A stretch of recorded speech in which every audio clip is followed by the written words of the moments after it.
Hey everyone, this is Tom Metelsky. I'm joined with my co-host Evan Pollinger.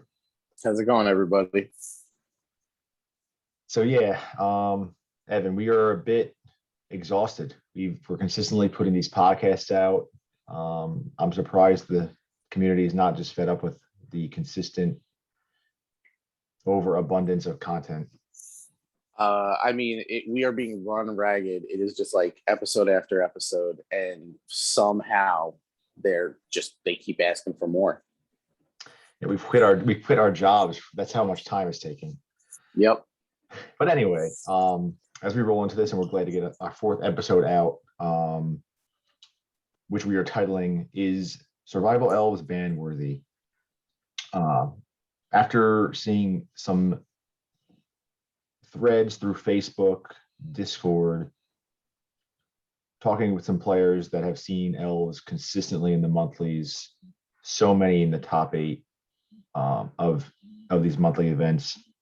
However, in September, I think there's only one in the top 16. I don't know if that's 100% right, but there might be one or two. I'm actually paired against one of them in the top 16 when I'm playing Wake Control. I don't know how that's going to go, but I feel slightly favored, but we shall see.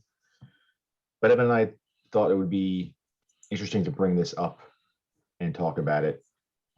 And I think the community would like to hear some thoughts and rational ideas and ways to change it, and if there should be changes. So what Evan and I did was we basically went through the Facebook threads and Discord, kind of dissected things, took some notes, and we want to kind of just break it down into 3 cards specifically that could possibly be banned in Survival Elves, and if they need to be banned.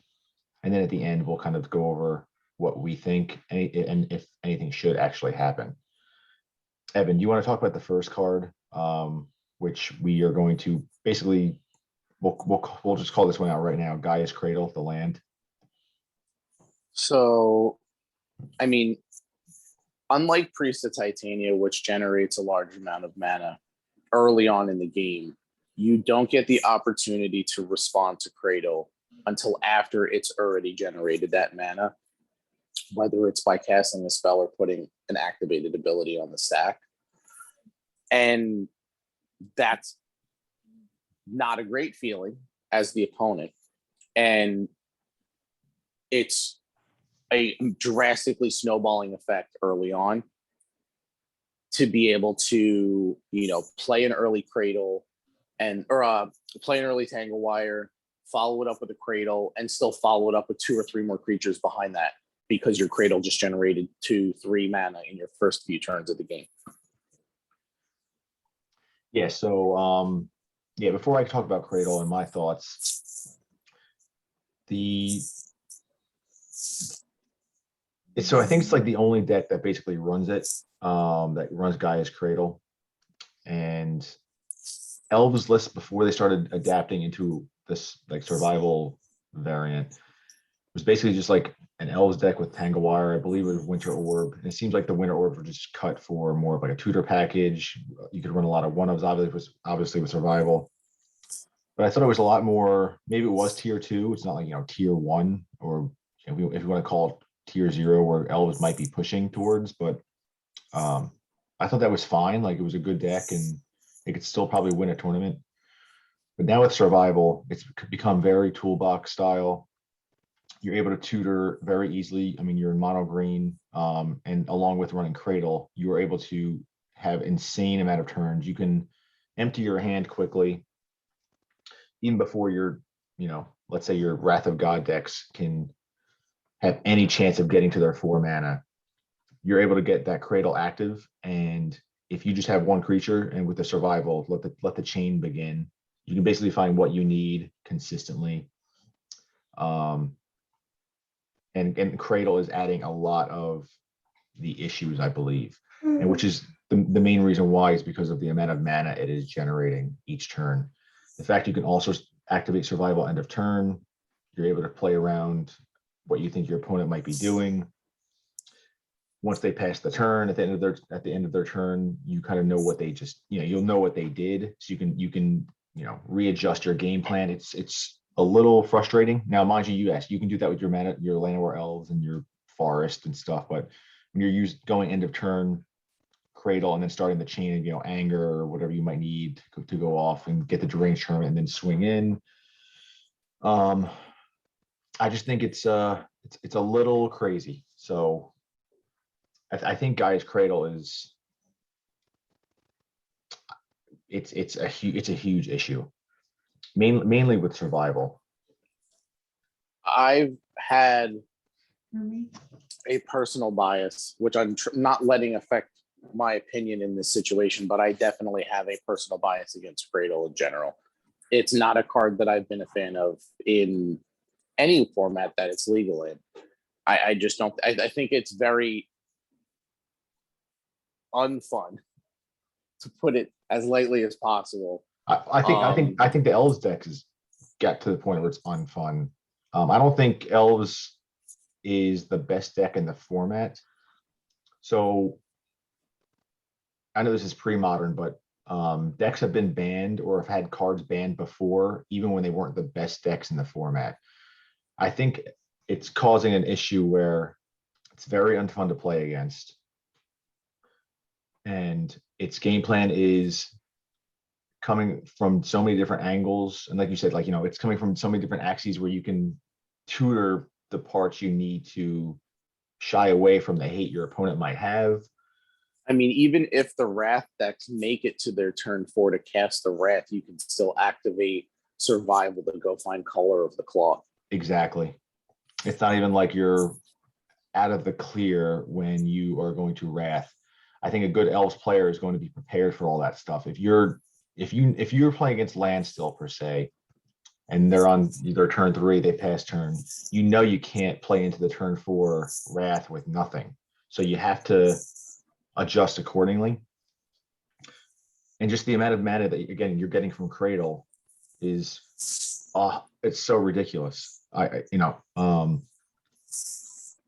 just think Cradle is even a turn. So you play a turn 1 Forest, Llanowar Elves.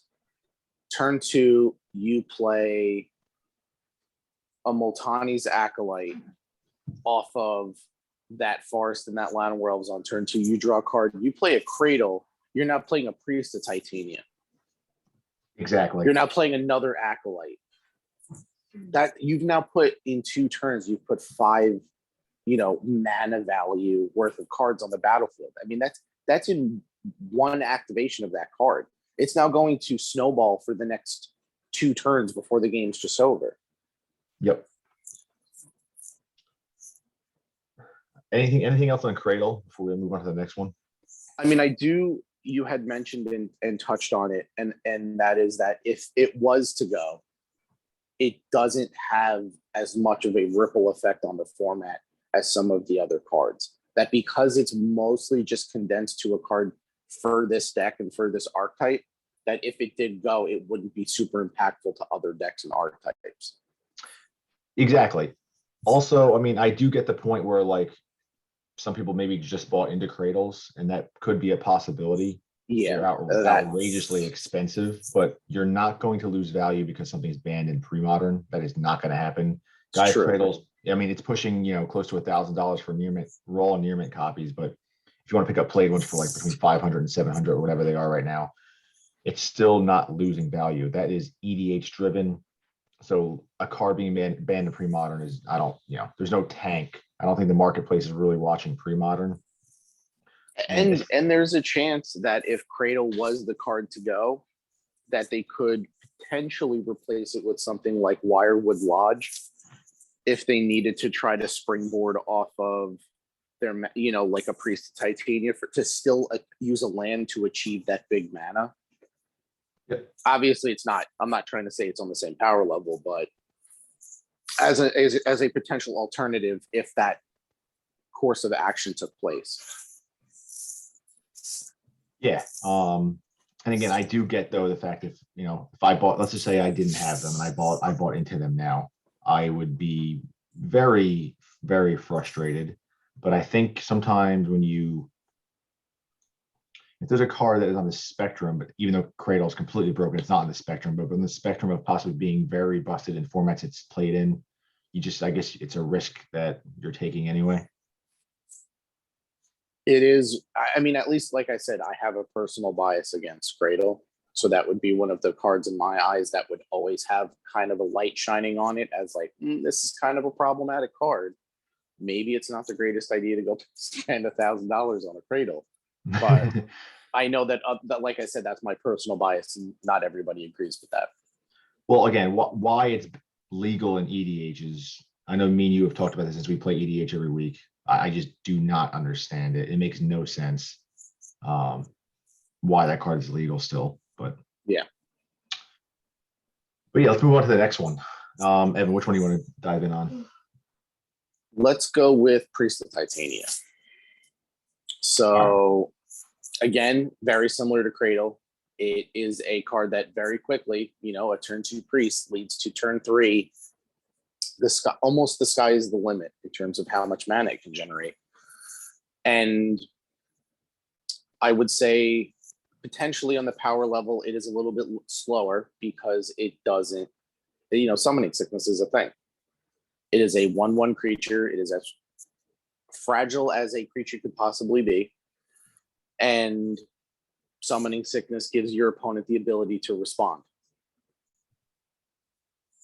It also still gets abused by Quirion Ranger and Wirewood Symbiote to just launch those mana numbers into the stratosphere. That's the thing. It's bringing more consistency to their game plan of having insane amounts of mana.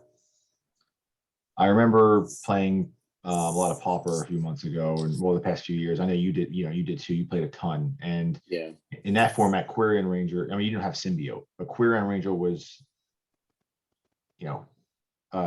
culprit number 1. You kill the Quirion Ranger. Yep. Now, yes, it's very good here and it has its strategy, but that paired with Symbiote is absolutely nuts. That paired with Titania is absolutely nuts. I just think, though, that you can't go for the Quirion Ranger first because you need to, it is a completely different format. Titania is basically, again, Cradle, and Symbiote is sorry, I don't want to go with the part of Titania. So, but yeah, I mean, Titania is almost like you have to bolt it or swords it immediately. Not even, bolt's not even that popular. I know Mog Fanatic's probably just like a better card in the decks it's played in. That's more likely to be the response. I would, in my head, I would see Mog Fanatic being sacked on Priest of Titania happening way more often than a bolt. Yes, but then you're going to say, but the fact that Elves is going to play against other combo decks or control decks that don't have that, they're going to have all these ranges of removal. And then sometimes, decks that have removal, they're just not going to have it. Elves just represents so many different threats that you need to have more than one removal spell. And then if you don't have it and you don't hit the right thing, you are probably in big trouble. But I think Titania just is Cradles 5 through 8. It's absolutely insane. And like you said, the fact that it's untapping with Quirion Ranger, a little out of control. I think in and of itself, it's fine.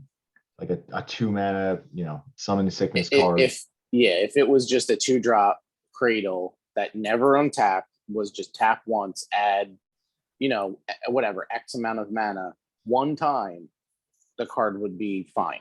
Yes. Well, we talked about this, before we wanted to start. You can interact with the priest when it comes into play. You can't interact when the Cradle hits play.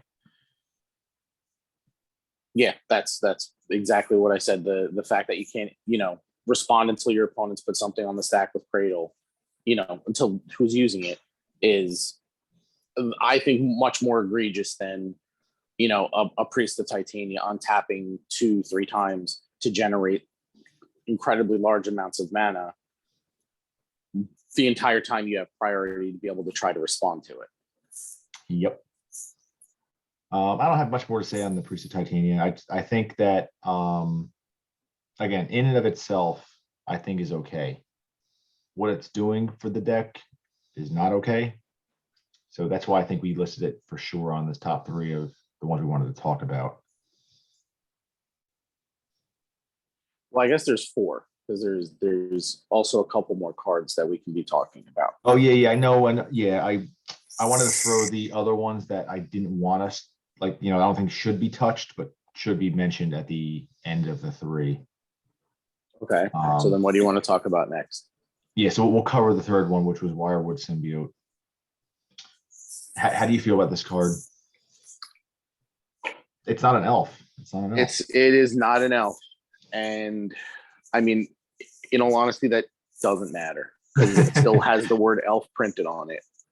I mean, the ability to generate incremental value with Multani's Accolade over the course of a game, the ability to potentially fog creatures by blocking and bouncing elves to your hand is just the lowest that the card can do, which is already kind of crazy in a creature-based deck.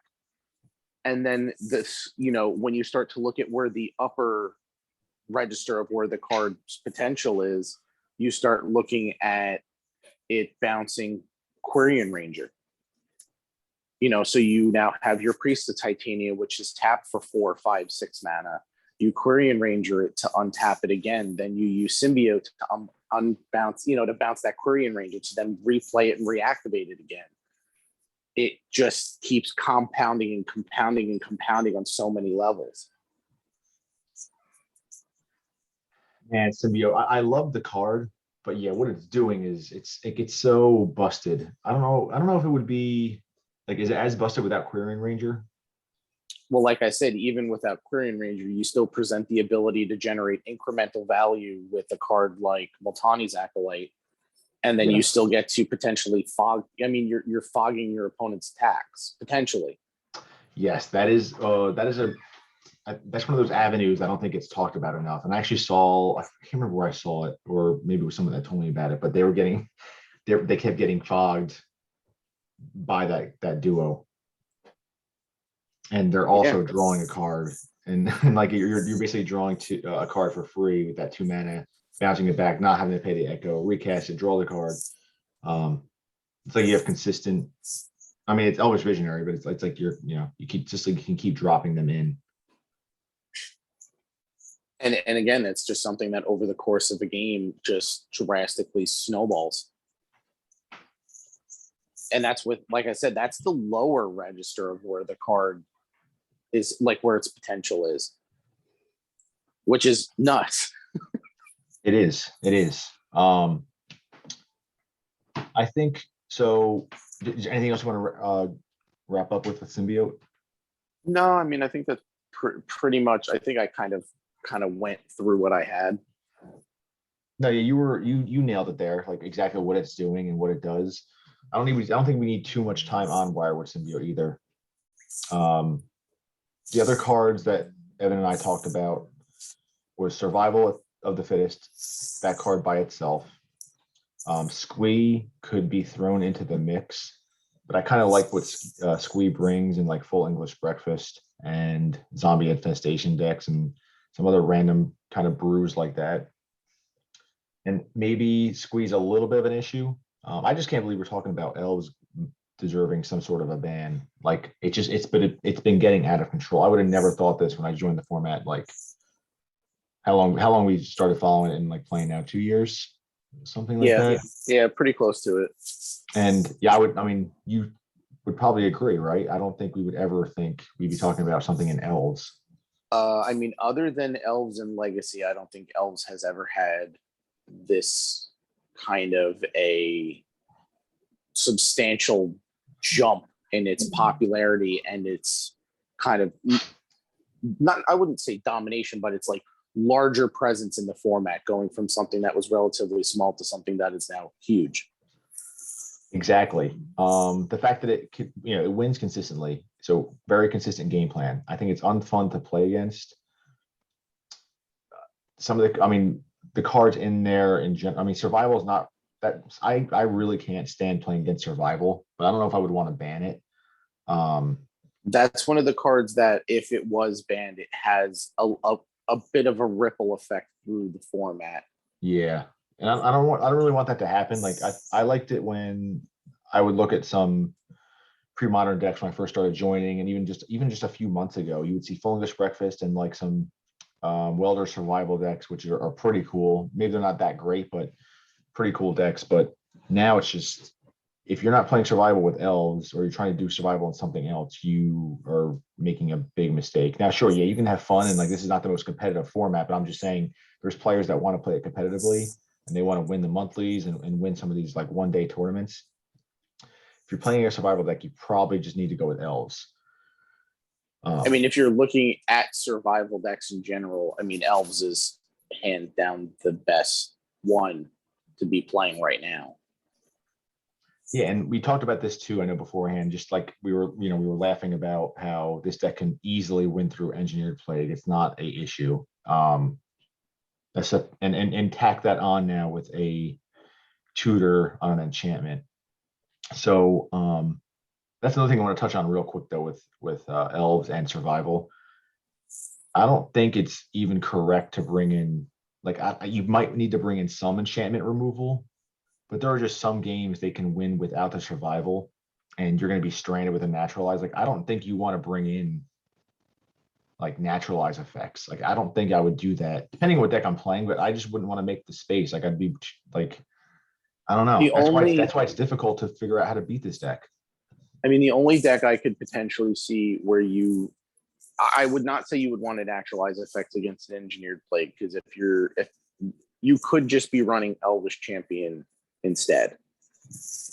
But if you're looking at, I guess it would really just be standstill if you're looking at a potential powder keg or humility. I guess those would be the only matchups where you would want to be looking to have the naturalize effects, because you can't. No, I mean, like, race through it. no, Evan, I meant, like, do you want, like, if you're playing against elves, would you bring in naturalize against them if they're on? If you know they're on survival? I'm sorry. I thought you meant as the Elves player. No, not at all. You're that's not something. It's one thing if you have it in your deck and it just Right. sort of naturally happens. But like if I'm playing standstill and I have main board disenchant or dismantling blow or something, like I'm not going to keep those in for their survivals. If there's other cards in my sideboard I could be bringing in.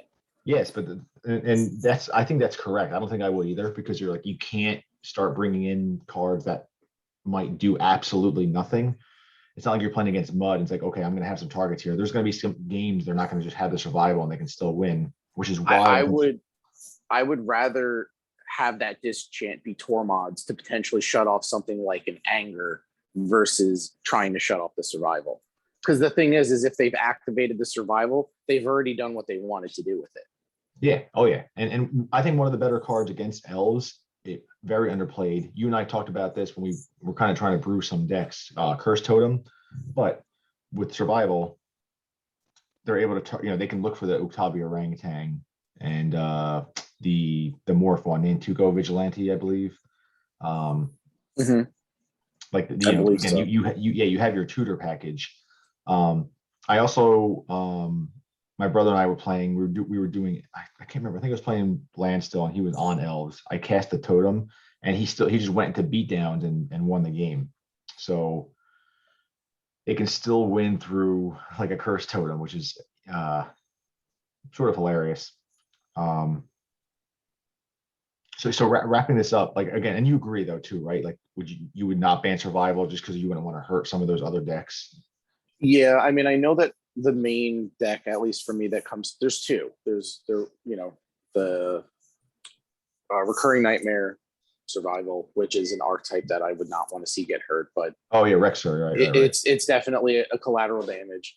I mean, I know that there is full English breakfast, but that is one of the more fringe decks, I think, in terms of like the other survival lists. There's welder survival. I mean, I was somebody who I think I remember in a few other episodes where I was championing welder and why is nobody playing welder? And then all of a sudden, welder survival started showing up. I would not want to see that get impacted either. I know some people said that, maybe they start transitioning into like intuition packages to try to make up for the lack of survival. But I don't know if that's too much of an ask of those decks to transition that hard. A good question. It's funny to When think you, about, man. I remember when like full English breakfast, like when I first joined, so, we got into this format, like we saw that deck and like I think it was one of the best decks then. I mean, it's at this point, I don't want to say it's laughable. it was definitely the coolest deck to see. That's true, definitely. But I think it was at a stronger tier than what I would call it now. If I sit down across from it, maybe against an unknown to player, because I know the deck is very, very hard to play Yeah. correctly. But like typically if I sit across from that, and the times I have played against it, I'm not worried. It's very easy to like interrupt. Yeah. You don't let him have the shapeshifter. The deck loses to itself a lot of the time when you're drawing like your, I don't know, Hypnox and Iridescent Angel and stuff. But um yeah, it's just like a shame that kind of what's happened to that. I don't know if you banned elves if that gets better, but I think as this format gets bigger and kind of gets more figured out, even though I think it's still so open where like there's not going to always just be like, oh my god, there's two decks and that's it. Like that's just not going to happen. And I think you It's see it not now. Like it's not like old school where it's like, well, if you're not playing the deck, you're playing it wrong. yeah, like you can try to play others, but that's the thing. Like elves isn't going to win every tournament, but there's going to be a lot of it, and it's unfun to play against. I think it gets to the point where when does it start to become format warping? And I guess that's what people are kind of looking at it now. Well, when And goblins was the best deck, you didn't see people like main boarding the engineered plagues, and now you're starting to see it, and I think that's where the problem's starting to come in. well, I would actually say that now the engineered plagues are splash hating goblins because really they're for the elves matchup. Yes, and I think goblins is pretty good actually against elves. Like if you can get that lackey and make sure they get their blocker, you're gonna be running the mod fanatics Sharpshooter, and stuff. sharpshooter's also the big one. Yes, it's very good. So is Sparksmith. That's why I usually play one on the side. I think you watched one of my games on Moto and my Sparksmith. I don't know if you remember. I think I was playing against maybe Welder Survival. Sparksmith did work, man. It killed like 8 creatures. Yeah. But yeah, so let's summarize this now, man. So Well, we did miss a couple of points talking about the potential bans for elves. oh yeah, go ahead. If they did decide to go with the Priest Titania ban, the deck is kind of now at an impasse. It can look to replace Priest of Titania with another big mana elf, which would go towards Wirewood Channeler. My guess, anyway, would be Wirewood Channeler. But what would be the more likely outcome is that it looks to tunnel on the probably more egregious and uninteractive version, which is Cradle, and would likely slot in crop rotations to more consistently see their cradles. Yeah, And well, then I think if you banned what were you saying? If you banned like Titania, if you banned Priest of Titania, like what would be the evolution of the deck from that point forward? if I was playing elves, I would probably try crop rotation first. That would be the light. I mean, that's what has had success in Legacy. The just being able to crop rotate a cradle into another, and for here it's more of the consistency sake more than it's trying to just generate the. It still can generate those big mana turns by just crop rotating a cradle into another cradle. But here it's more of just about the consistency of having a cradle on the battlefield as many turns as possible.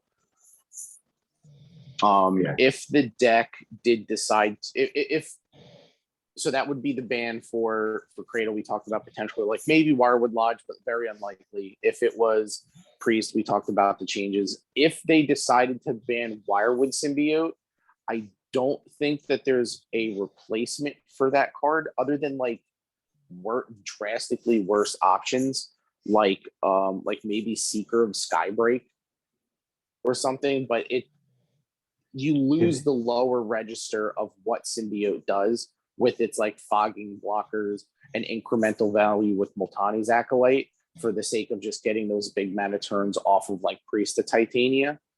Yep. And I don't necessarily, I mean, that's not what Symbiote does. So I don't know if that would be where the deck would pivot to. That would be the one that I think would be the biggest kind of gray area for the deck moving forwards because of what symbiote presents in its register of possibilities. And then if survival did get the axe, I mean, they would obviously lose the anger package and squeak. They could potentially go with worldly tutor, or if for some reason, if they wanted to, they could use windswept heath to try, and the green white painland to try to splash white for Eladamri's call. I know there's also some 2-drop elves that can generate white for them. I think there's another Quirion 2-drop. You know, there's I mean, I'm trying to think. There's like the one from Apocalypse. Yeah, I think it's either Apocalypse or like Invasion or something, and it has the ability to like add an off-color mana. Yes. That might be another direction. Oh, I think it's Urborg Elf or something. Urborg Elf is Bug. Oh, okay. That's the one from Apocalypse. I want to say it's from Invasion. And it's querying something. That maybe that's a direction the deck could potentially go in with like either Worldly Tutor or Eladamri's Call or Damri, whatever. I don't know. I would rather see if they did decide to handle the situation, if they did decide to make a ban to kind of curb what this deck is doing. I would rather it be something that is with the least impactful for the rest of the format in terms of its ripple effect in other decks. That's the thing.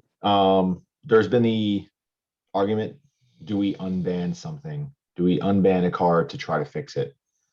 Well, you and I dissected the ban list before. We've actually talked about it on multiple episodes, and we talked about it offline. I don't think anything is going to fix it. I think the ban list is perfect. I know Martin Berlin has actually mentioned show and tell like as a consideration. I don't know what good or diversity it brings. Maybe it makes Reanimator a little better, but I think show and tell is only then adding to more combo, and I think combo is fine. I don't know if you need to add anything else.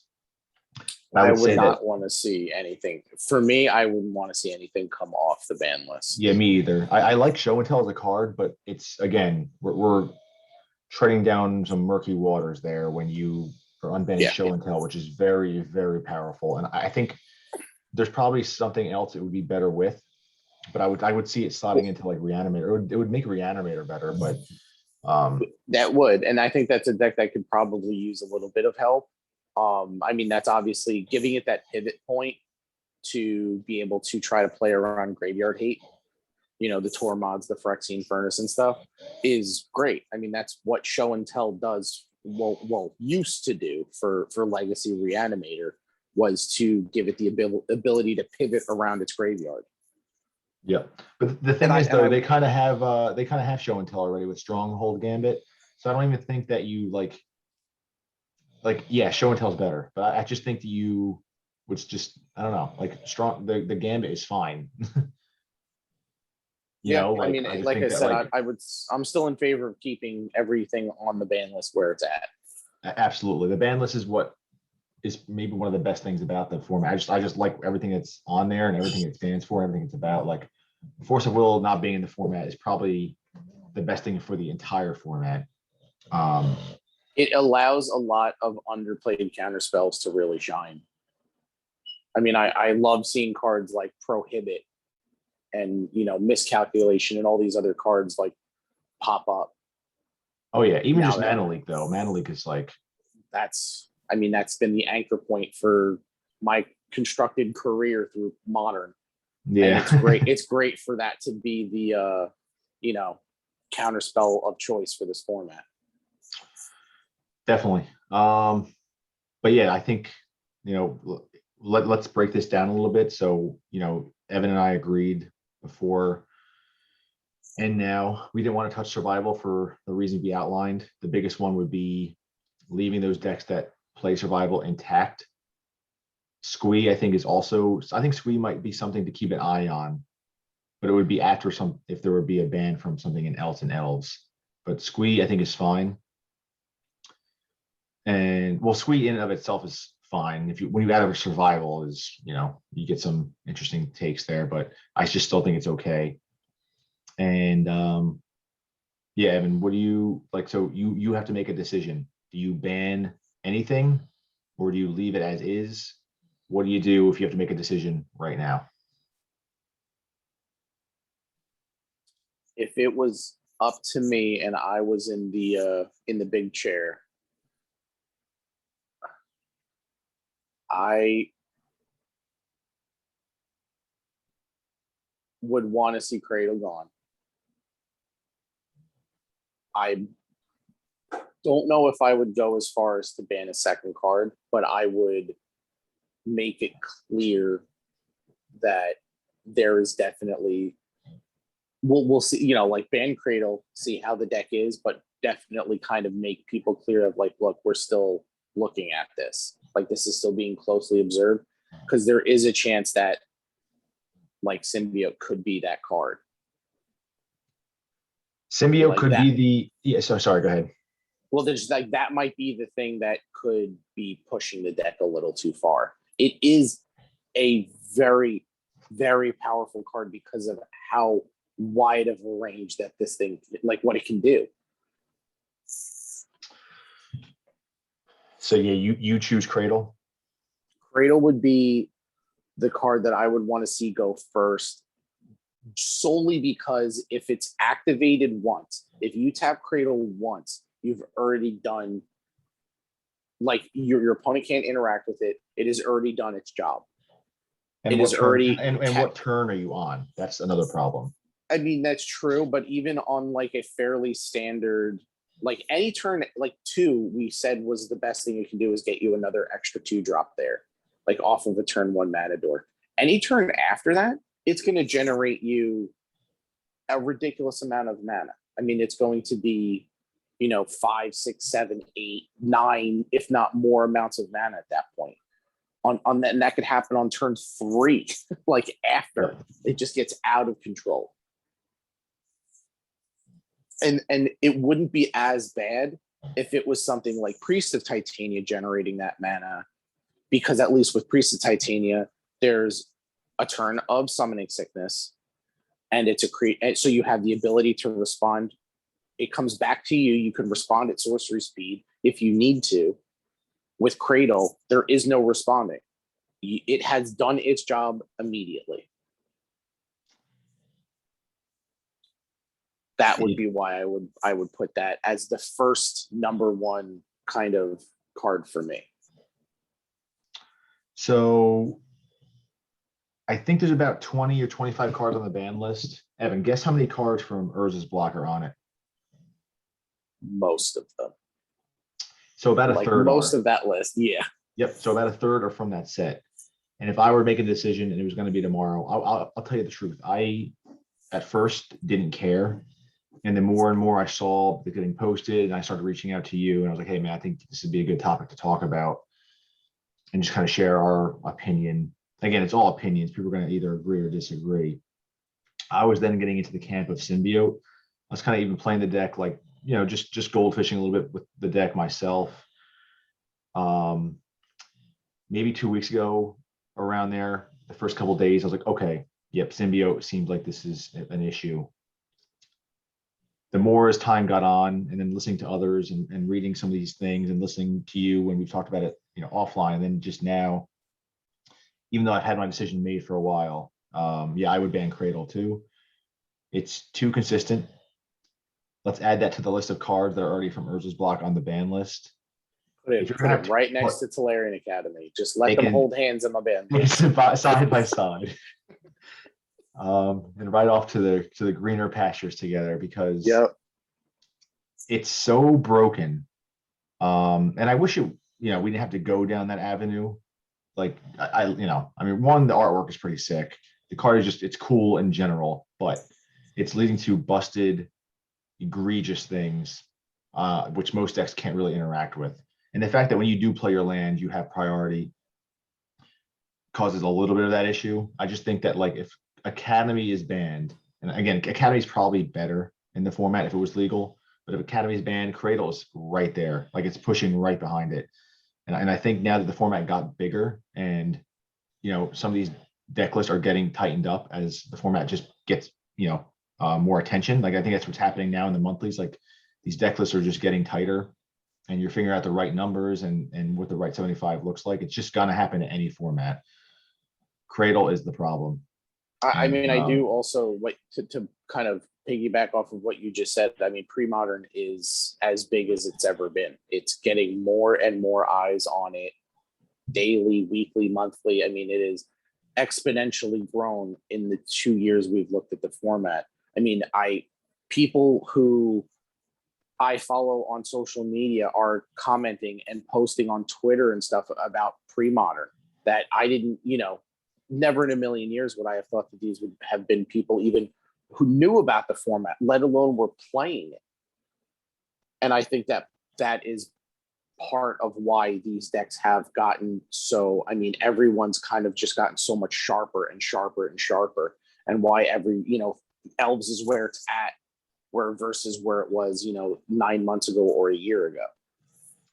I mean, yeah, people say that like, oh, the Rock is tier. Well, I don't think the Rock is even that good anymore. Like I think that's kind of got pushed out a little bit. Like it's still obviously very good, but I just don't think it's as good as people thought it was or what it was 2 or 3 years ago. And then Landstill now is like, I mean, honestly, I think Landstill is very outclassed. And this is what happens though, like you said, when these, I mean, not that Landstill's not going to take down a tournament. It's still very good, but I think it's getting a little outclassed here by these decks that are just coming in on angles where Standstill's not prepared. Like how are you going to, how are you playing Standstill? How are you playing Standstill appropriately when you're going to have a deck of Elves just unloading their hand? You're in big trouble. You just have to have every answer perfectly to be able to handle that situation. I mean, you have to you almost don't even have the time to play your own standstills.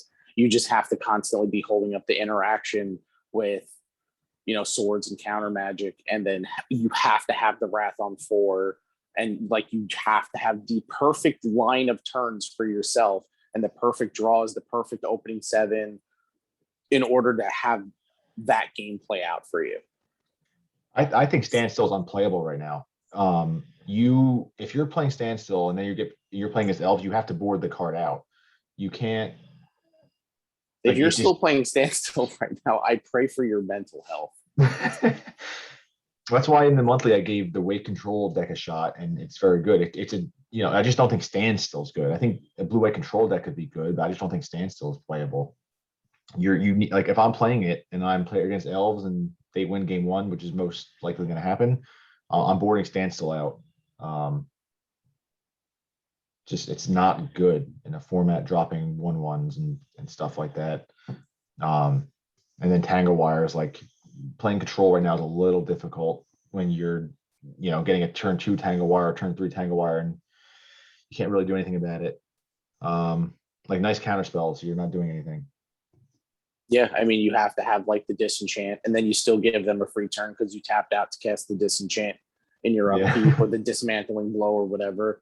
I mean, it's rough. It's rough out there. Well, now when you're playing control, you have to hit every land drop. That's the most important thing. Like honestly, your cards are semi-mediocre, and you have to hit every land drop. If you don't hit your land drops, you're going to lose the game. Well, that's also Standstill leverages card draw as card advantage as its way to kind of overpower these decks, but your cards you're drawing are, like you just said, are mediocre. So you even though you're getting card advantage, you're getting mediocre cards at best. It's true. And that's where the deck is struggling, especially with Elves representing itself the way it is. It's true, man. Well, as we bring that to a close, again, people are going to have their opinions and maybe be salty with, oh, I don't want Cradle banned, I just bought them, or even buying the gold border ones. Those damn things are like $200 or whatever. Like, I mean, you're not losing value. I just think that right now that's what I would do if I had to make a decision and I put time into it. Like it's not like me and you just flipped a coin. We've been talking offline for this for maybe 2 or 3 weeks.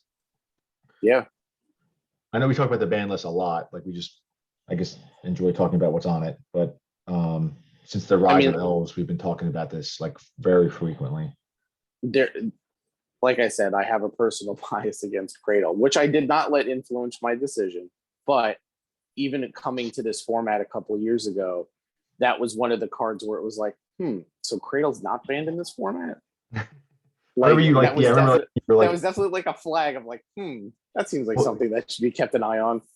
well, I remember you when you inquired like, is elves not playable? And we kind of like, take a look, and we are like, nah, it's like in that tier 2 range. But again, when you can figure out the correct numbers, then once survival got into the mix, it's a little crazy.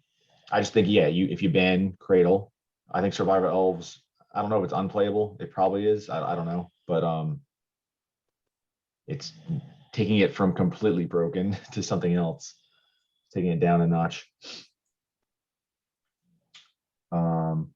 But yeah, man, like I said, as we roll out of here, though, is there anything else you wanted to add?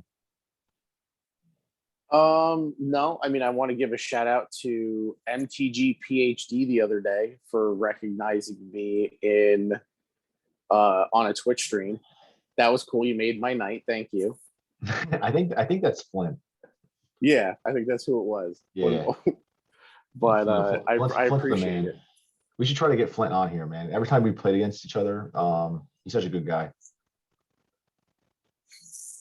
And he's very knowledgeable. I don't know, with our inconsistency, I don't know if we can get on people to talk with us, but It's true. we'll probably give someone an invite and they're like, so when's this for? 2024?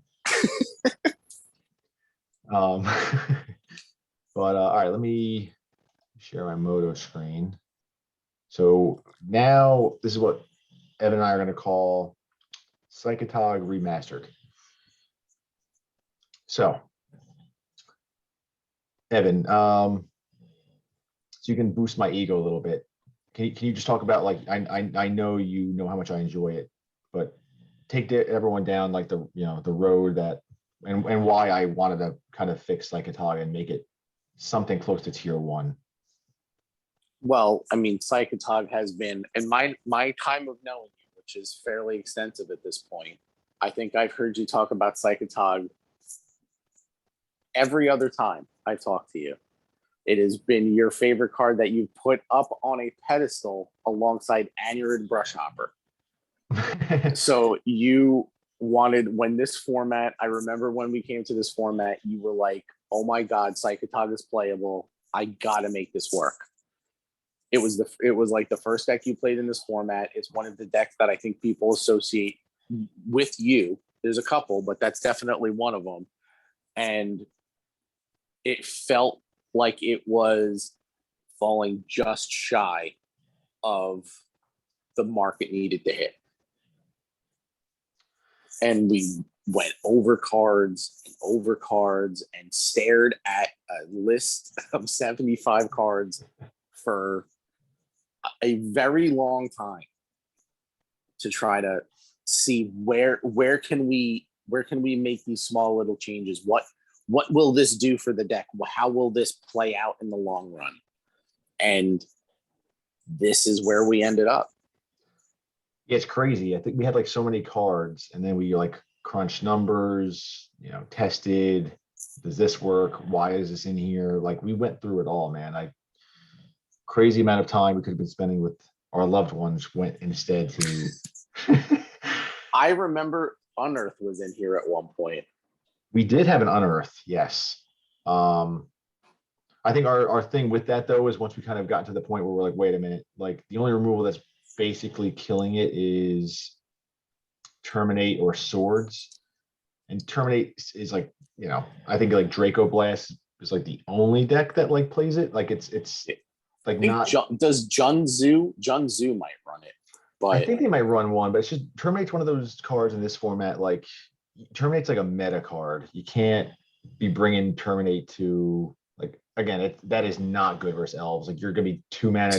2 mana removal is kind of slow. Even if it is an instant speed, it's like exactly. And then with the combos and control decks, like Terminate is just not it. So but yeah, man, we really like took the time to like really bring this to a solid 75. And I mentioned to you as well, I bounced some ideas off of, I want to make sure I pronounce his name correctly. And Yogi from, I'm not sure where he's from, but I know he is all about Psychatog. He sent me like 4 or 5 different lists, and I was glancing over them and I was like, all right, man, I just need, what is your best one? Like, tell me, what do you bring to a tournament?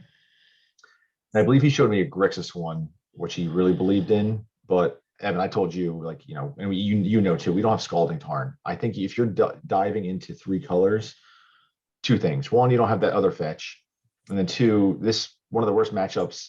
It's almost unwinnable. It's like burn. So you can't be taking like life if you're going to play City of Brass or more or Shivan Reefs, like extra copies of Pain lands. You need to be very, very careful with your life total. And then Vendetta is probably the best removal spell for Psychatog because you need answers to a quick lackey, which again, people might think Gas of Demise. Well, sometimes that's not active, where Vendetta is always active. And then Vendetta against Stifle Knot is incredible. Sure, you'll take 12 life. You lose 12 life for killing a Dreadnought, but it doesn't matter because there's a good chance they're not going to be resolving another spell. Once you kind of get that thing out of the way. Does that make sense? Yeah, it does. But some other random things. I know we really focused on the mana base. Coliseum. I know Michael Hoyt. I think he ran like 3. He was playing like a Cunning Wish one. And I tried that Psychatog deck, but I wasn't really a big fan of the Wish package. I think it's just like not what you want to be doing. I think it's just like such a streamlined like main board, which is very tight too. Me and you kept saying like we can't cut this, we can't add that, like there's no room. But yeah, the one Coliseum is clutch because you are like digging through your deck very, very fast. Dust Bowl, I'll get back to that in a second. Dust Bowl is incredible. It's won me a lot of games. But so as you're digging through your deck very, very quickly. Portent. So Portent, me and I were just like, wait, this card needs to be in here. Well, we looked at 3 different cards. We were talked about Mental Note, because that's usually the go-to. That's the one that's it is. But remember, you've seen my games and we've talked about it. I don't think Mental Note is a good card. Well, Mental Note was also the reason when you wanted Mental Note, I wanted Unearth, because if you accidentally hit your Psychatog with your Mental Note, that's not great. You don't run a lot of threats, and you need to be able to have a threat on the board to win the game. Correct. And there's times you need your extra copies of Psychatog, and if you're binning them, like I'm not a fan of it. I played a lot of it, but I don't like it. So then after we had kind of moved of the not being a fan of the RNG of Mental Note, we then looked at Careful Study. Yeah, then we were like, that's not card advantage, so no. Yeah, you're not generating card. You have card selection, where you at least are choosing what's going into your graveyard, but you're not necessarily generating any card advantage or value with it. And then that was how we ended up with Portent, because it just seemed like a better version of Careful Study. Yes, we did consider Opt, remember? We did. Opt was very high up. Actually, I completely forgot. We did consider Opt.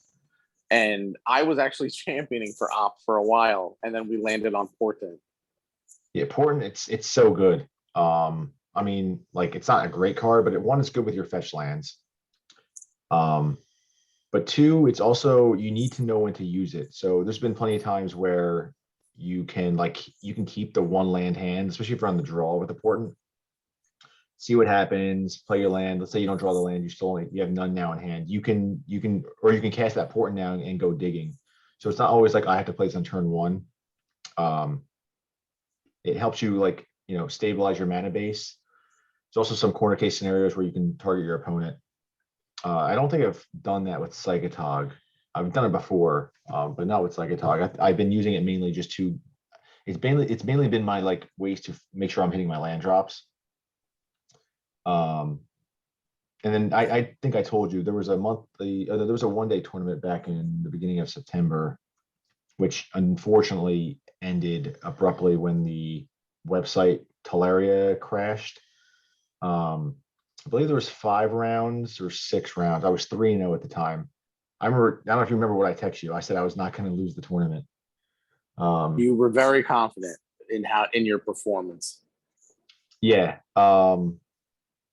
I think this deck is really, really good.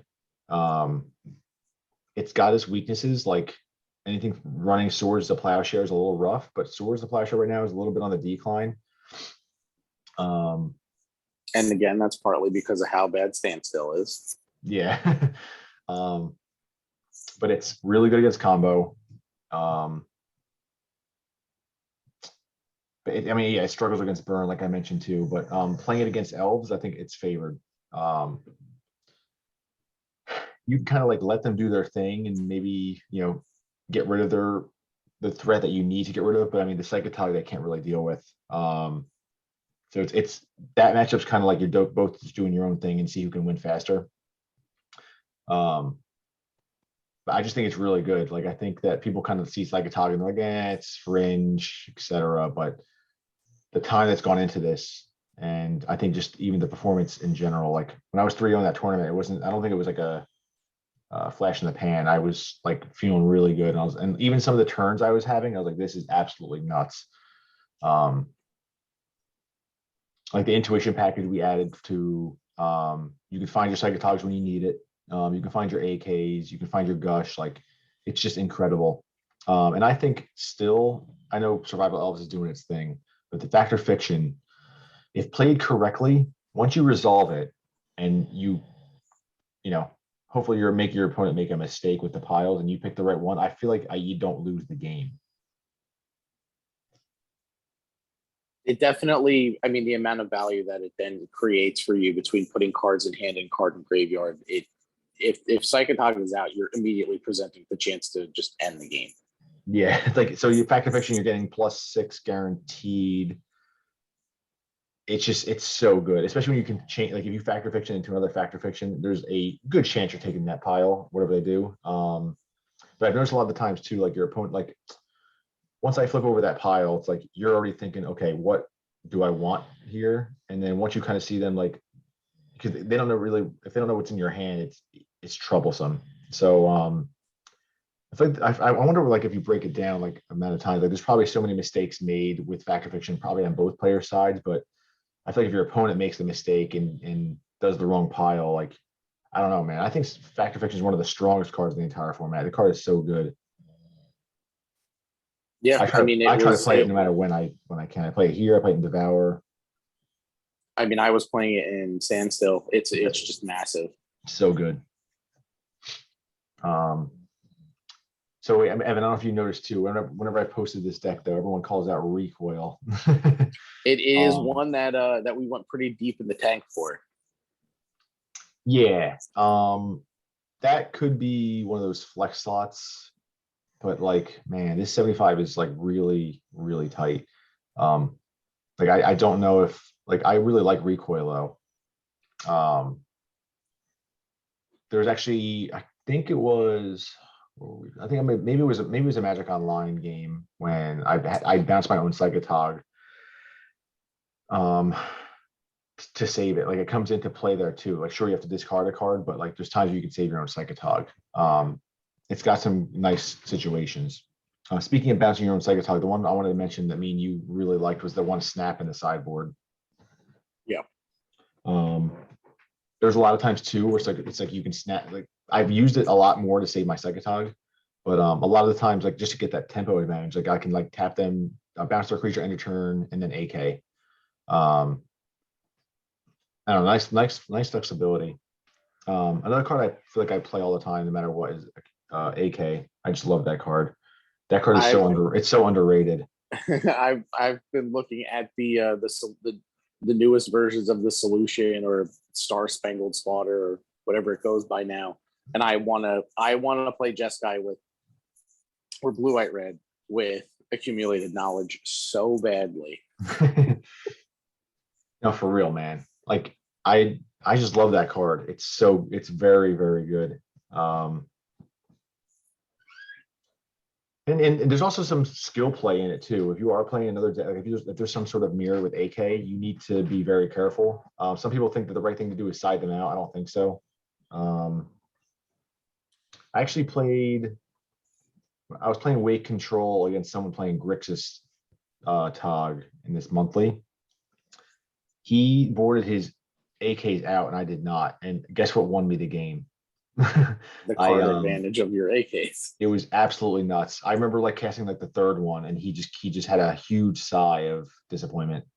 Um, and it was at that point too. I was like, yeah, he probably boarded them out. So, um, Well, and as the Tog player, it's even worse because you get the ability to remove them from your graveyard. Like you can gain your AK knowledge or benefit and your pluses, and then just take them out of your graveyard. but that's why I by wasn't sure. exiling them Yeah, out. yeah. That's It why I just wasn't sure doesn't why make he. sense to take them out. Yes, that's why I was a little confused because I thought the same thing. I was like, he's kind of the advantage here. I was like, but in my weight control deck, I can't really board these out. But then when I noticed, like, okay, he's not casting any. And then when I heard the kind of sigh on that third one, I drew three. I was like, yeah, I don't think he's got these cards in here. And then he told me at the end he boarded them out. Yeah, when you got the Psychatog there, you're completely into advantage because you can, what they trying to, if I'm trying to gain advantage off of yours in your graveyard, you can just get them out of there. Yeah. But yeah, wanted to just touch on this real quick. I'm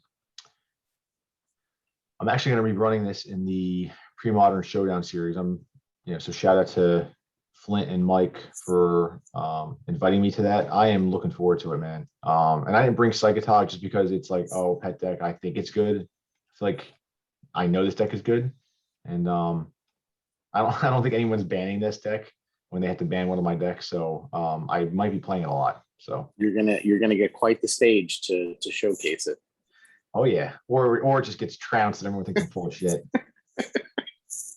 Or you're gonna get made a fool on quite a stage. It might happen. That's the cool thing about Magic, though, right? All the variants, anything can happen anytime. But It's true. nah, man, I want to like show this deck, and I think it got some limelight in the one-day tournament back in September. I really wish we got to finish that tournament because I was definitely going to top 8, but I felt confident. I was like, I am not losing this tournament. Like I was like, I want to win this damn thing, but things happen. It is what it is. But yeah, man. I'm glad we got to break down the ban or what we think should happen. And stir the pot a little bit with the community on the ban list discussion. I know it's not always the greatest thing to talk about, but I think if you have a high level breakdown, it can be pretty informative and interesting. I think that's why we talk about the ban list a lot, because I just think we think it's interesting, especially if you dissect it correctly. Yeah, I think it comes down to your approach to that conversation. Yep. Well, with that, we will end it here. Thank you all for listening. I think we're a little over a week away from, I think, on the first match of the Premodern Showdown series. So it's like a little over a week away from this time we're recording. So hopefully you can cheer me on, and whoever likes Dr. Teeth, cheer him on, guys. See you, everybody. Have a good one.